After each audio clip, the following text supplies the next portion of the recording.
സെയോൾ നഗരത്തിലെ ശബ്ദമില്ലാത്ത സ്വപ്നം. സെയോൾ നഗരം എല്ലാവർക്കും തിരക്കാണ്.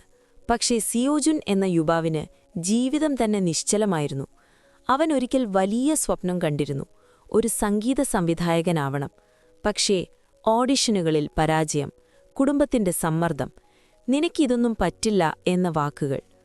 ഒരു ദിവസം അവൻ പറഞ്ഞു, സ്വപ്നങ്ങൾ ചിലർക്ക് മാത്രമേ ഉണ്ടാകൂ, എനിക്കത് വേണ്ട. മുത്തശ്ശിയുടെ വാക്കുകൾ. ഗ്രാമത്തിൽ താമസിക്കുന്ന മുത്തശ്ശിയെ കാണാൻ പോയ ദിവസം മുത്തശ്ശി ചോദിച്ചു, സിയോജുൻ, നീ തോറ്റോ അല്ലെങ്കിൽ നീ നിർത്തിയോ? അവൻ മറുപടി പറഞ്ഞില്ല.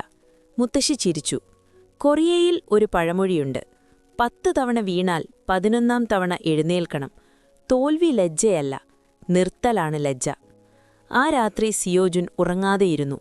രാവിലെ 5 മണിയുടെ ശീലമാറ്റം. അടുത്ത ദിവസം മുതൽ അവനൊരു തീരുമാനമെടുത്തു. രാവിലെ 5 മണിക്ക് എഴുന്നേൽക്കും. ദിവസവും 6 മണിക്കൂർ പരിശീലനം. സോഷ്യൽ മീഡിയ ഒഴിവാക്കി. എനിക്ക് കഴിയില്ല എന്ന ചിന്തയെ ഞാൻ പഠിച്ചുകൊണ്ടിരിക്കുകയാണ് എന്നു മാറ്റി. ആദ്യ 3 മാസം ഒന്നും മാറിയില്ല. പക്ഷേ അവൻ നിർത്തിയില്ല. കൊറിയൻ വിജയത്തിന്റെ രഹസ്യം ടാലന്റല്ല, ഡിസിപ്ലിനാണ്. വീണ്ടും പരാജയം, പക്ഷേ ഇത്തവണ വ്യത്യസ്തം. വീണ്ടും ഒരു വലിയ ഓഡിഷൻ.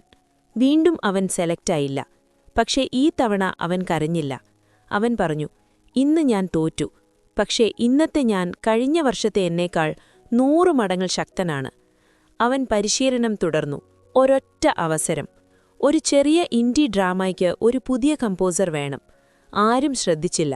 പക്ഷേ സിയോജുൻ അവസരം കണ്ടു. അവന്റെ സംഗീതം സാധാരണമായിരുന്നു, പക്ഷേ സത്യസന്ധമായിരുന്നു. ഡ്രാമ റിലീസായി. ഒരു സീൻ, പശ്ചാത്തല സംഗീതം. കാണികൾ കരഞ്ഞു. അവിടെ നിന്ന് അവന്റെ ജീവിതം മാറി. വിജയത്തിന്റെ അർത്ഥം. ഒരു ഇന്റർവ്യൂവിൽ അവനോട് ചോദിച്ചു, വിജയത്തിന്റെ രഹസ്യമെന്ത്? സിയോജുൻ ചിരിച്ചു പറഞ്ഞു, വിജയം ഒരു ദിവസം വരുന്ന സംഭവമല്ല. നമുക്ക് തളരാൻ തോന്നുന്ന ഓരോ ദിവസവും നമുക്ക് തുടർന്നതാണ് യഥാർത്ഥ വിജയം. കൊറിയൻ സംസ്കാരം പഠിപ്പിക്കുന്നതിതാണ്, hard work beats talent when talent doesn't work hard. നീ ഇന്ന് സ്ലോ ആണെങ്കിൽ അത് ഫെയിലിയർ അല്ല, പ്രിപ്പറേഷനാണ്. എല്ലാവരും കൈവിട്ടെന്ന് തോന്നുന്നിടത്ത് നീ പിടിച്ചു നിൽക്കുമ്പോൾ അവിടെയാണ് നിന്റെ കഥ തുടങ്ങുന്നത്. നീ വൈകിയിട്ടില്ല, നീ വഴിയിലാണ്.